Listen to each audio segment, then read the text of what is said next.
Kaso ang problema, ako naman yung nawala.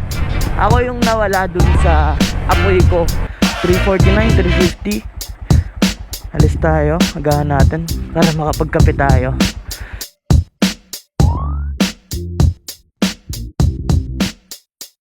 Pasok ko 6 PM.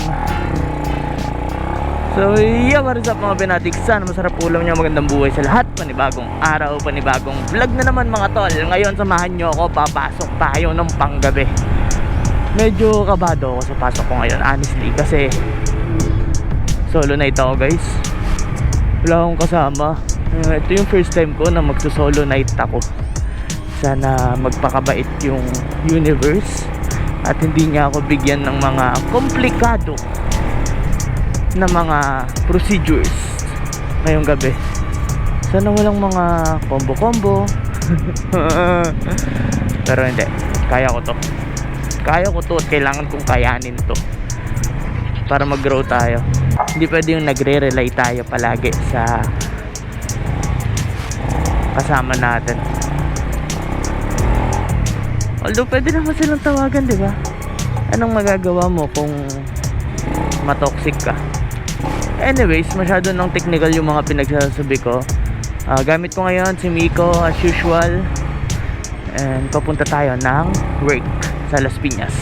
Dito tayo ngayon sa Imus. Umalis tayo ng 3:50. Tingnan natin kung ilang oras tayo babiyahe papunta sa workplace. Kagabi habang ina-upload ko yung video ko na parang nag-rave ako, nagmotor, nag-video, naisip ko, oo nga, consistency talaga yung pinakamahalagang bagay sa mundong to na sobrang hirap din i-maintain.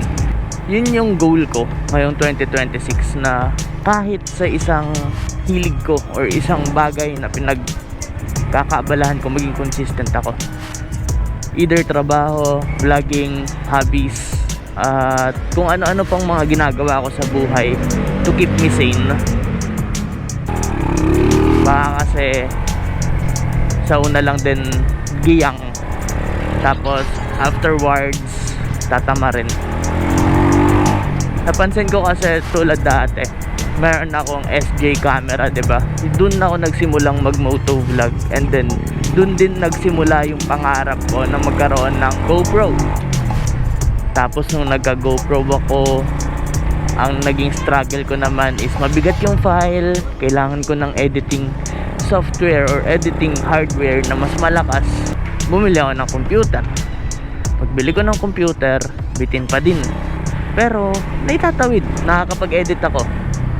Time goes by, motovlogging journey ko, nakita ko na ang ganda ng mga vlog na may 360 camera.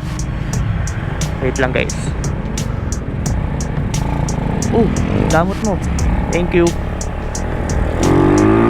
Ang ganda ng mga vlog na may 360 camera. So nangarap ulit tayo magkaroon ng 360. Nung napadpad tayo sa Dubai, nabili ko yung 360 camera. Yun yung recovery stage ko mula sa aksidente. Kahit pa pala may mga careless moments din kasi ako sa buhay, kaya siguro nangyayari din yung delays. Pero going back, nabili ko yung 360 cam. Sabi ko, ang hirap na talaga mag-edit kasi 360 na to eh. Kailangan ko ng mas malakas na software, mas malakas na hardware.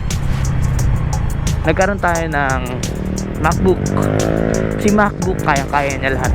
Kahit mag-color grade ako gamit yung mga professional softwares, kaya niya. And then nandun na yung mga gamit ko guys. Kaso ang problema, ako naman yung nawala.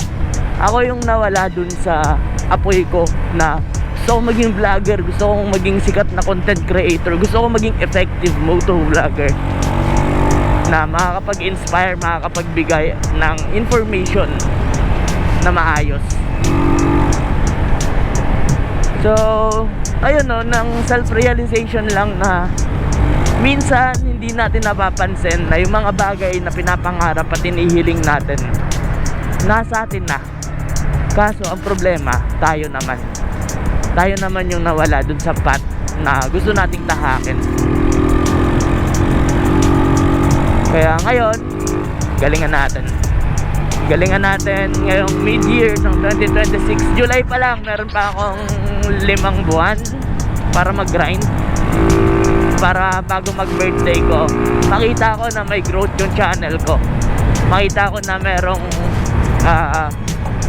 pagtaas sa stats and algorithm ko. Ayun guys, and without you guys, without your help, hindi ko siya magagawa. Kasi kayo talaga yung pinaka bread and butter neto. Useless din siguro yung pagbablog ko and pagsisipag ko, pag ginalingan ko, useless siya kung wala kayo na manonood. But then again, it always rely on what output I can give to you. So, asahan nyo, aaralin ko yung mga bagay-bagay from now on. Subukan ko ulit gumawa ng contents na hindi lang basta makapag-upload, kundi makapagbigay sa inyo ng output na maganda and may laman. Oo, alam ko hindi ganun ka-click yung pag ginagawa mo lahat ng tama or nasa tamang landas ka. Minsan kasi masisikat ka kapag may bashers, ganun, may mali kang ginagawa, or kung hindi man mali, meron kang iniinis na mga tao. Been there. Naranasan ko na tumaas yung views, tumaas yung revenue dahil sa pang-iinis ng iba or pang-rage bait, pero hindi siya fulfilling as a content creator. So ayun, let's try to be as productive as we can. Sulitin ko na may maganda akong schedule minsan, ganun. Try ko ulit umattend ng mga events.